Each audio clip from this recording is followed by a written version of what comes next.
Mon cher Mathieu Rouliégal, il y a quelques jours, vous étiez venu ici à Radio Présence pour nous annoncer une bonne nouvelle. Vous avez été sélectionné pour être le porteur sur une distance de 200 mètres de la flamme olympique, donc qui va venir ouvrir ces Jeux olympiques donc 2024 à Paris. Bonjour Mathieu. Bonjour. Alors, en plus d'être le porteur de cette flamme, vous êtes surtout l'instituteur dans une très belle école qui s'appelle Notre-Dame, à Argelès-Gazost. Malheureusement, pour l'instant, vous êtes sans école puisqu'elle a brûlé.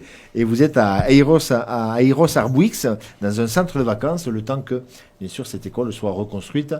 Mais on commence à voir le bout du tunnel puisque je crois que les travaux devraient débuter bientôt. C'est ça, les travaux devraient commencer en mars-avril.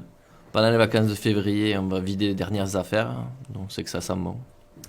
Vous étiez venu nous voir donc pour nous dire que vous aviez eu cette chance et ce rêve d'enfant de porter, de au moins faire quelque chose. Vous auriez peut-être aimé le faire en tant que une personne sportive, un athlète, mais c'est toujours quelque chose d'incroyable. Vous allez porter cette flamme olympique sur une distance de 200 mètres. C'est ça, donc si tout va bien, le 19 mai prochain, je porterai la flamme olympique dans notre département. Je crois que même avec 42 fiers, vous y iriez. Oui, même à rampant, je pense que j'irai.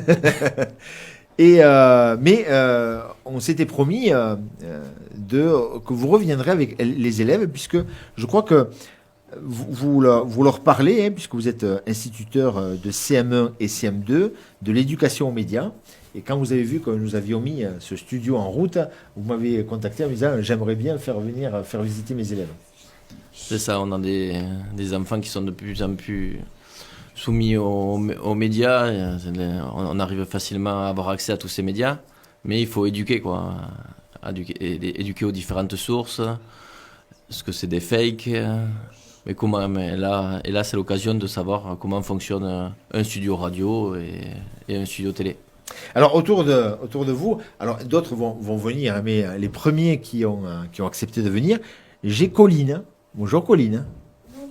Tu es de CM1, tu as 9 ans, et alors toi tu représentes la nation argentine. Alors on va expliquer après aux auditeurs et aux téléspectateurs pourquoi on parle de nation. Est-ce que tu es contente de venir jusqu'à nous? Oui. Oui? Tu es contente? Oui. Bon, en face de toi, j'ai Paul. Bonjour Paul. Bonjour. Tu as 10 ans, tu es en classe de CM2 Oui. et toi tu représentes le Japon. Voilà. Voilà. Et puis à côté tu as Calixte. Mm. Bonjour Calixte. Bonjour. CM2 aussi. Oui. Tu as 10 ans. Et par contre toi c'est l'Australie. Oui. Alors j'aimerais qu'on parle un petit peu avec vous de votre instituteur, de Mathieu qui est là. Votre instituteur qui a eu un peu cette idée géniale d'organiser. Alors à l'époque c'était avec Harry Potter, avec les 4 grandes familles ou C'est ça, avec les 4 grandes maisons. les maisons, voilà. Et il y a Paul qui était aussi dans ma classe à cette époque, L'année dernière? il y a 2 ans. Oui. D'accord. Et donc, en fait, cette année, il a actualisé son concept avec donc les Jeux Olympiques, où il a décidé de vous faire vivre un peu aussi ces Jeux Olympiques à sa façon. Qu'est-ce que ça représente pour vous d'avoir fait des groupes? Alors, il y a 3 groupes à 6 et un groupe à 7. Qu'est-ce que ça vous fait d'avoir organisé ces groupes et le challenge que ça peut représenter pour vous? Alors, on va demander à Colline. Tu es la plus petite, CM1. Tu représentes l'Argentine. Qu'est-ce que ça représente pour toi? Tu me l'as dit tout à l'heure en plus. Est-ce que c'est bien? Oui. Est-ce que, par exemple, si quelqu'un est en difficulté dans ton groupe, parce que l'idée, c'est quand même de gagner, hein, Oui. voilà, d'essayer de ramener la coupe, et peut-être à la fin de l'année, être le vainqueur de ces Jeux Olympiques dans votre école. Vous êtes tu es un groupe de 6 ou de 7, toi? De 6. De 6. Et tu représentes donc l'Argentine. Tu veux gagner? Oui. Tu voudrais arriver à la fin? Oui. Alors, il y a eu les vacances de... Qui avait gagné aux vacances de la Toussaint? Quelle était la nation qui avait gagné à Toussaint? La Calixte. natation. Pardon. C'était l'Australie. L'Australie, c'est ton groupe hein, Oui. qui avait gagné. À Noël, L'Australie aussi. l'Australie, 2 points. Là, il va y avoir bientôt, vendredi, il y aura il va y avoir les vacances d'hiver. On en est où du classement? On ne sait pas trop, Mathieu? Alors moi je sais pas, mais je suis sûr qu'ils savent mieux que moi parce qu'ils comptent au fur et à mesure. Qui c'est qui en avance là sur ces vacances? Toujours l'Australie? Les Afriques du Sud. L'Afrique du Sud, Ouais. d'accord, qui est donc en avance. Oui.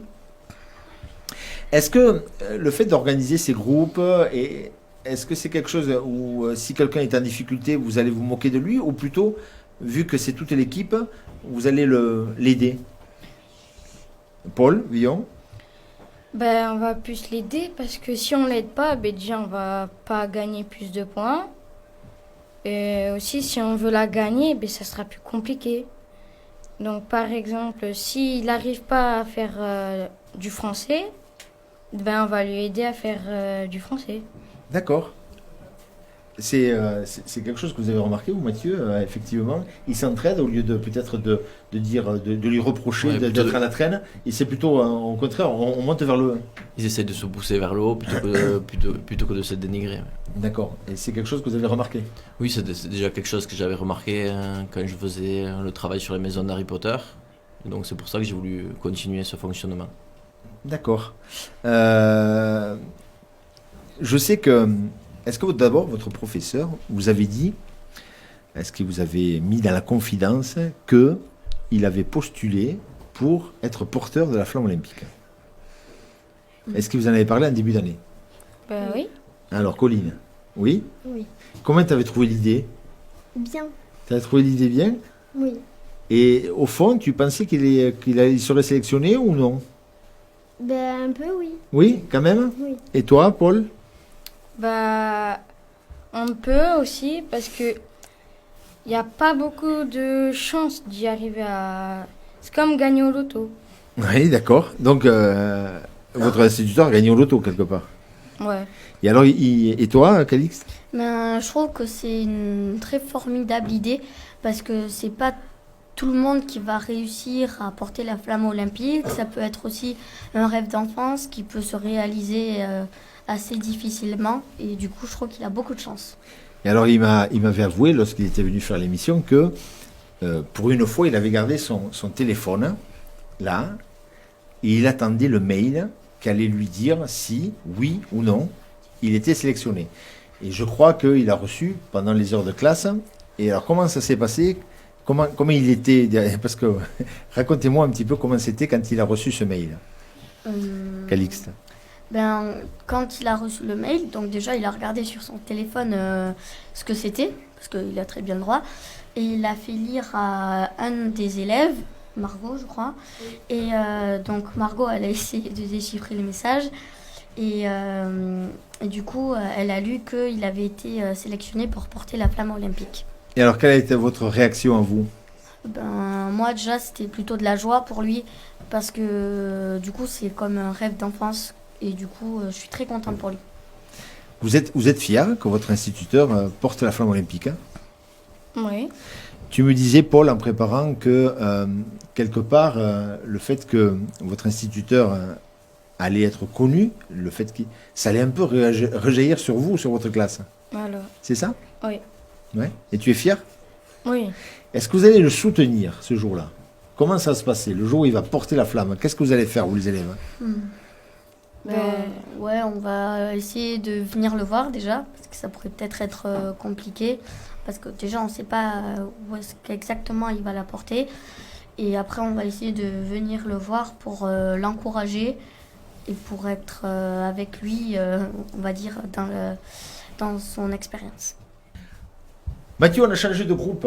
Nous accompagne maintenant, nous avons Léa, qu'on accueille. Bonjour Léa. Bonjour. Tu as 9 ans, tu es en CM1 et tu vas représenter donc l'Afrique du Sud. Oui. Ouais. J'ai 2 garçons cette fois-ci. Yon, c'est ça, hein? Oui. Tu as 9 ans aussi. Oui. Tu es en CM1.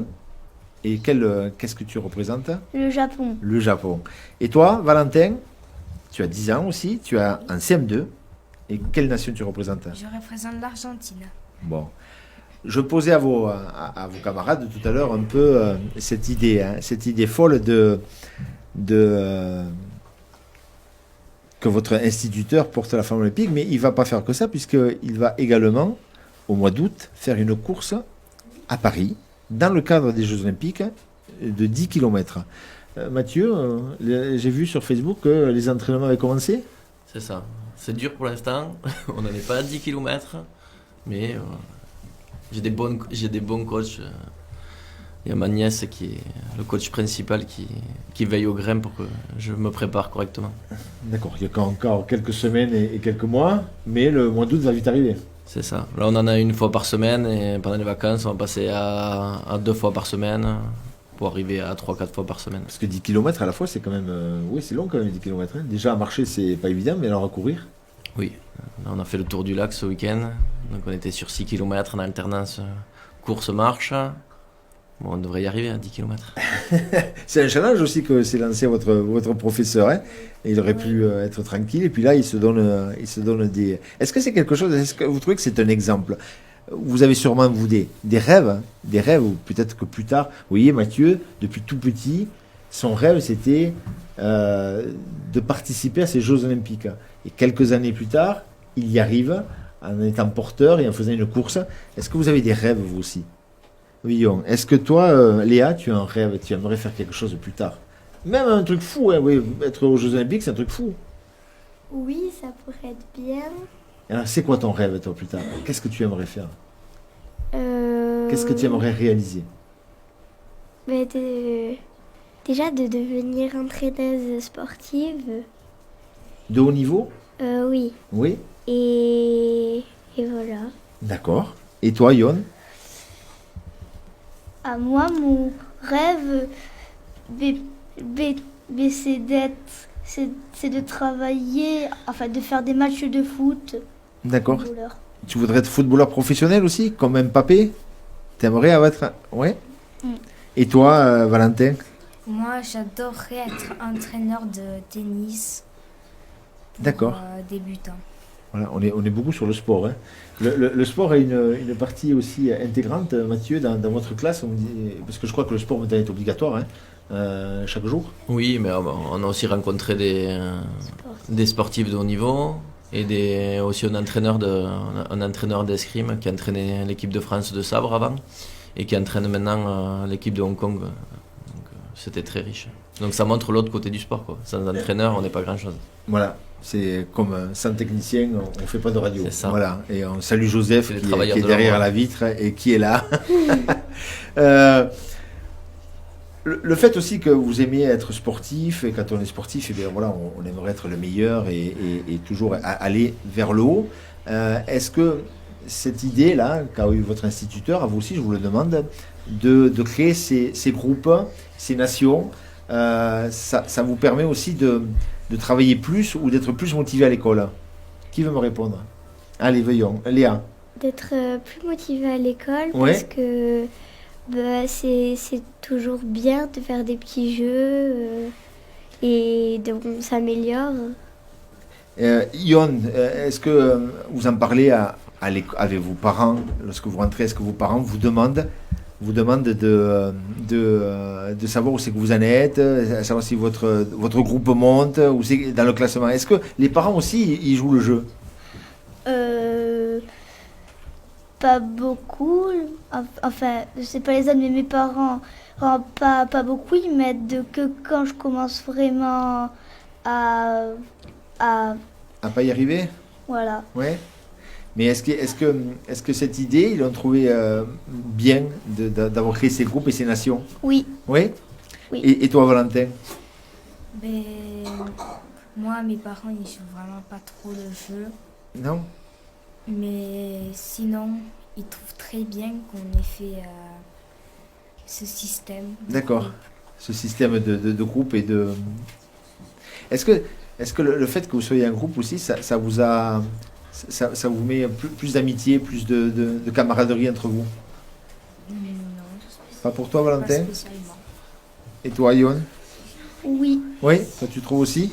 Et Léa? Oui, Aussi? oui. Bon.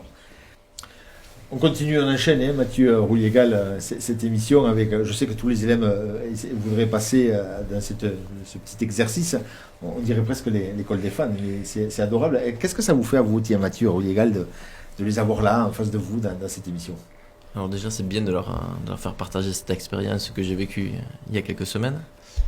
Mais je pensais pas qu'il y en avait autant qui allaient vouloir participer. Et finalement, on a tout le monde qui a envie de participer. Donc, c'est plutôt bien. C'est un super exercice. Alors, autour de vous, il y a Céleste. Hein. Bonjour Céleste. Bonjour. 10 ans. Tu es en CM2. Et quelle nation tu représentes? Le Japon. Le Japon. Victor, aussi. Donc, CM2, 10 ans.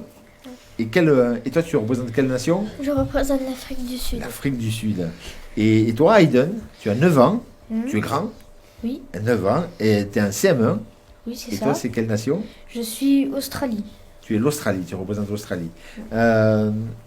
On va parler de l'éducation aux médias. Hein, Mathieu Roulier-Gall, c'est quelque chose que vous voulez faire. Et vous avez un projet, vous participez à un projet qui s'appelle le journal des tweets classe. C'est quoi? C'est ça. Donc, c'est un journal en ligne qui a été créé il y a 3 ans par un professeur des écoles parisiens. Et c'est un échange entre plusieurs classes en France. Donc on a la possibilité de créer 3 articles dans l'année. Donc chaque année, on a la possibilité de créer 3 articles. Donc là, on a fait un premier article où on a présenté notre classe olympique. Et l'idée, c'est de faire d'une pierre deux coups, de faire un article sur notre expérience à Radio Présence aujourd'hui. D'accord. Alors, vous, les médias, ça représente quoi pour vous, les médias? Qu'est-ce que toi, on dit beaucoup que les enfants consomment beaucoup les écrans. Est-ce que toi, Céleste, tu regardes beaucoup les écrans, que ce soit la télé, les smartphones, les tablettes, les ordinateurs? Alors quand j'étais plus petite, je n'aimais pas ça, mais là je m'y suis un peu plus accrochée, mais j'aime pas forcément trop ça. Non? Qu'est-ce que tu regardes sur les écrans plutôt la télé, plutôt Je regarde plus la télé, mais je la regarde pas souvent, je regarde la Gulli. Gulli, d'accord. Les dessins animés plutôt? Ou les séries? Oui, et après on regarde des films, mais puisque maintenant on est grande, on peut regarder des trucs déconseillés au moins de 10 ans. D'accord. Victor, toi, est-ce que tu consommes beaucoup les médias, la télé, les smartphones? Vous n'avez pas de téléphone encore? Non. Moi j'en ai un, mais que pour si je vais en course. D'accord. J'utilise des fois les médias et pas beaucoup les médias. D'accord. Et alors, qu'est-ce que tu regardes dans les médias? Je regarde moins la télé, mais je joue à la PS4. Ah, c'est plutôt les jeux. Et dans la PS4, qu'est-ce que tu joues? Tu joues à quel jeu? Je joue à Farming Simulator parce que c'est un jeu de ferme et c'est mon rêve. Ah, donc ton rêve, c'est quoi? C'est de devenir agriculteur? Oui.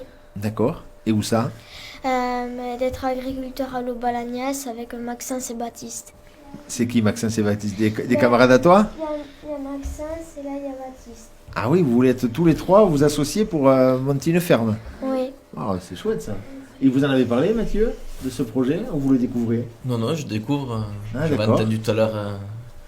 Tout à l'heure, ils en parlaient un petit peu avant de rentrer dans le bus, mais je découvre. Voilà, mais il y a des rêves qui se réalisent. Regardez Mathieu, il a voulu participer aux Jeux Olympiques depuis tout petit, et puis il y arrive. Donc il y a des rêves qui se réalisent.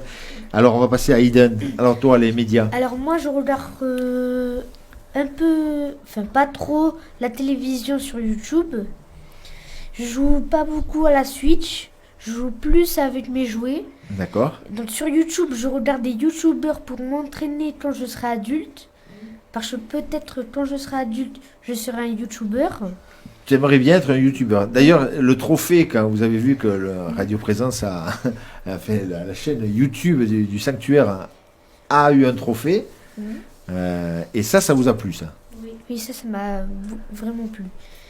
Sur la Switch, je joue pas beaucoup. Je joue plutôt à Minecraft et Super Mario Party. Ouais. Sinon, je joue pas souvent. D'accord. Et je joue plus avec mes jouets que j'ai eu à Noël, les anciens jouets, tout ça. Et alors, est-ce que vous aussi, cette idée d'avoir créé des nations, d'avoir créé des groupes comme ça au sein même de vos classes, est-ce que c'est quelque chose que vous trouvez bien? Voyons, Hayden. Moi, je trouve très bien, j'aime bien que le maître il a eu cette idée. J'aimais bien. Ça m'a fait de la joie. Plutôt en 2024, je voulais plutôt faire un peu plus de sport, mais j'ai pas trop le temps parce que ma mère et mon père, tellement ils sont en fromagerie, ben ils travaillent beaucoup. Donc je m'entraîne un peu plus tout seul chez moi. D'accord. Et toi, Victor? Ben, moi, le maître avait fait ça avec Harry Potter et que du coup, les équipes, ça faisait du travail d'équipe quand c'était des jeux. Et je pensais un peu comme Aiden qu'on allait faire beaucoup de sport, mais sauf que je peux pas trop en faire début de semaine parce que mon père est à Montauban et ma mère elle travaille jusqu'à très tard le soir. Ouais. D'accord. Mais tu trouves bien hein, Oui. de faire ces équipes et Oui. comme ça de savoir qui va gagner à chaque vacances. Là, il y a le classement qui arrive et ça, c'est quelque chose que vous attendez. On va poser la question à Céleste. Est-ce que Céleste, c'est quelque chose que tu attends? Les vacances, c'est toujours très bien, mais le classement, là on va arriver dans quelques jours au classement de... Tous les jours, en fait, on regarde un peu les classements. Du coup, on connaît un peu tous les classements et du coup... Il n'y a pas de grande surprise alors? on sait que les Africains, ils L'Afrique sont du Sud. devant. Ah oui? Après, il y a les Australiens. Et toi, tu es Japon. Alors, vous êtes où, le Japon? On est en dernier. Bon, qu'est-ce qui se passe? Mais c'est parce qu'on n'est pas souvent tous regroupés. Il nous en manque souvent. Et après on Alors, c'est s'aide triste beaucoup. ou c'est pas grave? Non, le plus important, c'est de jouer. D'accord. Et ça te Et plaît? après, on s'entraide beaucoup. Du coup, l'important, c'est pas de gagner, c'est de jouer. Et alors, je crois que ce trophée,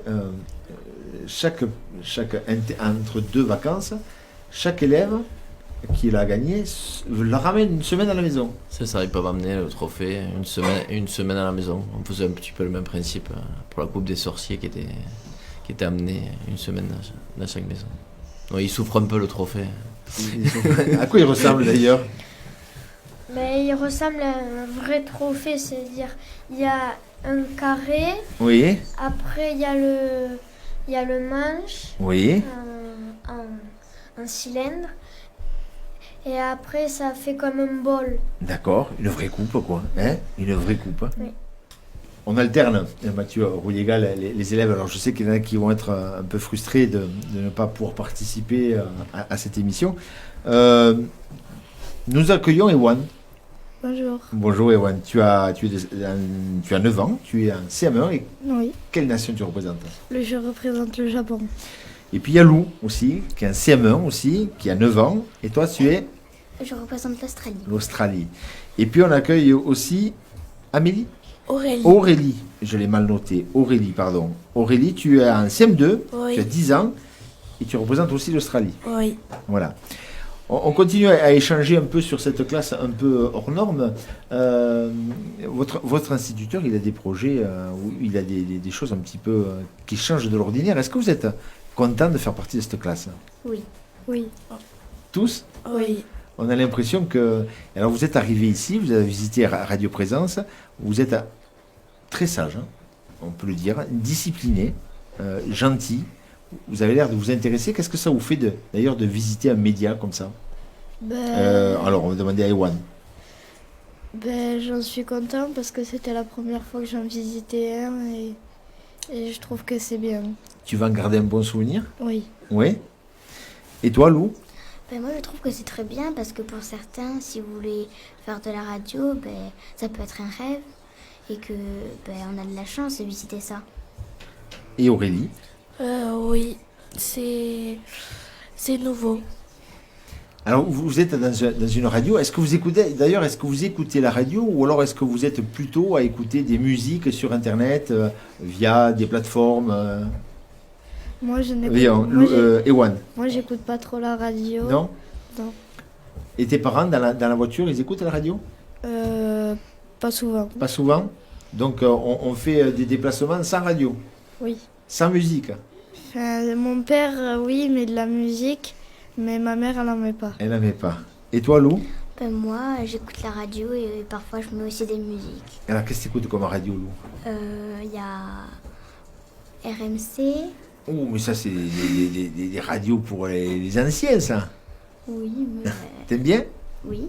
Oui.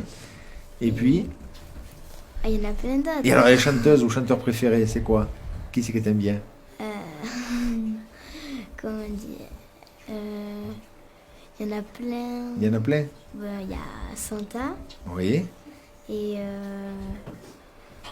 Angèle, on va dire. Et Angèle aussi, t'aimes bien? On va poser la même question à Aurélie. Alors Aurélie, quelle radio tu écoutes et si tu en écoutes ou quelle musique tu écoutes? Non, j'écoute pas beaucoup de radio et pas beaucoup de musique. D'accord. C'est quelque chose que t'aimes pas trop? Si, mais comme il y a beaucoup de devoirs, donc... Comment? Votre instituteur donne beaucoup de devoirs? Oh, oui. Qu'est-ce que c'est cette histoire? Alors oui, Mathieu. Ouais, je les habitue à travailler. Comme ça, quand ils arrivent au collège, ils sont quand même, ils ont des méthodes de travail. Ils ont l'habitude d'avoir. Il n'y a pas énormément de travail. Il y a souvent une leçon et un exercice d'application à faire. D'accord. Voilà, rajoute un peu Aurélie. Ou pas, je sais pas. Peut-être que j'en donne trop. Mathieu Rouillégal, vous êtes donc l'instituteur. Je sens quand même pas mal de fierté d'être là et de voir vos élèves ici dans ce média. Quand vous avez vu le studio, vous avez de suite dit « Ah, j'aimerais bien qu'on fasse quelque chose ». Qu'est-ce qui vous attire là-dedans? Mais c'est de voir aussi l'envers du décor, quoi. Parce qu'on voit à la télé ou on entend à la radio des choses, mais on voit pas comment ça se passe derrière. Et j'aime bien arriver à démonter entre guillemets le système pour se dire, tiens, une émission en radio, c'est pas juste une seule personne qui parle derrière son micro ou deux personnes, c'est tous les techniciens de l'ombre, mais la façon dont on va monter l'émission, et ça c'est très riche, quoi. C'est peut-être une occasion unique pour eux de voir ça. Vous aviez, on me disait aussi que vous aviez un projet de monter une radio, une web radio, ce qu'on appelle, donc une radio sur l'internet. C'est ça, j'ai des collègues qui ont fait ça, qui ont fait des web radios ou même des web TV. C'est quelque chose que j'ai envie de faire. Alors pour l'instant, je n'ai pas forcément le financement pour le faire, mais c'est un projet pour le futur, quoi. Pourquoi pas mettre un petit partenariat avec Radio Présence. Est-ce que les enfants qui sont là, donc on ne les voit pas tous, ils sont assis et sagement, est-ce que vous aimeriez faire une web radio avec votre instituteur, faire de la radio? Oui. Oui, et qui c'est qui voudrait devenir animateur de la radio alors? Pas tous là, un petit peu moins si, 5-6, alors vous les voyez pas tous, mais effectivement quelques doigts se lèvent pour faire de la radio. Pour terminer ce petit entretien, cette petite émission un peu improvisée, j'aimerais accueillir quand même quelqu'un qui vous a accompagné. C'est votre maman, c'est Anne-Marie. Mais Anne-Marie, elle a aussi la particularité dans cette école de faire le catéchisme. Alors on va accueillir Anne-Marie. Merci beaucoup Anne-Marie. Je sais que je vous prends un peu à l'improviste, vous n'avez pas prévu de parler, mais voilà, ça restera pour l'histoire. Et puis je pense qu'à côté de votre fils, qui a des idées un peu folles, depuis tout petit, vous le saviez qu'il avait ce rêve de participer aux Jeux Olympiques, hein? Non, je l'ignorais. Vous l'ignoriez. Et comment il vous l'a appris qu'il avait postulé et en fait qu'il avait gagné, et à vous en tant que maman, qu'est-ce que ça vous fait que votre fils soit quand même le porteur de la flamme olympique? Je suis fière de lui. Oui. Oui. Je savais qu'il avait postulé, mais... Au fond, vous disiez, il n'a pas de chance ou Après, les chances... C'est compliqué, comme disait là. C'est un peu comme le loto, comme disait tout à l'heure. Exactement comme le loto, comme on dit les enfants, oui. Et il a eu 2 fois la chance, puisqu'il va apporter la flamme, mais il va également faire cette course de 10 km. Oui, il a double chance. Donc. Double chance. Vous êtes, vous, Anne-Marie, vous faites le catéchisme dans cette école. C'est important pour vous? Oui, parce que j'étais déjà dans cette école, je travaillais dans cette école au départ, donc... Oula, mais c'est une histoire de famille, alors, cette école Notre-Dame. Oui, ça fait 30 ans, quoi. Donc voilà. Et donc il m'a demandé, quand les religieuses ont arrêté d'intervenir dans l'école, si je pouvais venir, et j'ai accepté. D'accord. Et donc vous faites le catéchisme à ces enfants? Aux enfants de... de sa classe et les CE2 aussi. Et les CE2 aussi. C'est une mission que vous avez eu à cœur de prendre. C'est pas évident de parler de Jésus et de religion. C'est-à-dire que j'interviens dans la paroisse déjà depuis des années, depuis que mes enfants étaient en âge de faire le caté. D'accord. Donc vous avez toujours un peu baigné là-dedans. Oui, et puis j'avais un peu arrêté, puis on m'a relancé. Et on vous a relancé, et du coup, vous êtes avec votre fiston dans cette école. Grande tristesse, j'imagine, quand cette école a brûlé. Ah oui, là, et quand il me l'a annoncé, là, ça fait bizarre, quoi. Ouais, parce que moi, là, je ne travaillais plus. Mais, oui. C'est une partie de votre vie qui s'en allait aussi un peu en fumée? Ah ben c'était... on se demandait jusqu'où ça allait aller, quoi. Ouais. Donc là, il y a une reconstruction qui va arriver. Oui. Enfin, moi, je les ai suivis aux différents déménagements parce que ils avaient été accueillis au collège quand ça a brûlé. Et après, je les ai suivis quand ils ont été à Eros. Voilà. En attendant de réintégrer la nouvelle oui. école quand elle sera reconstruite. Voilà. Ouais. C'est quelque chose qui, effectivement... est-ce qu'on peut dire peut-être qu'un mal pour un bien, peut-être? Une nouvelle école moderne? Ah ben, vu qu'elle était très vieille, cette école, qu'il y a longtemps qu'il devait y avoir des travaux. Des travaux. Donc là, c'est une bonne chose. Vous visitez aussi avec ces enfants ce média, cette radio, puis ce petit studio.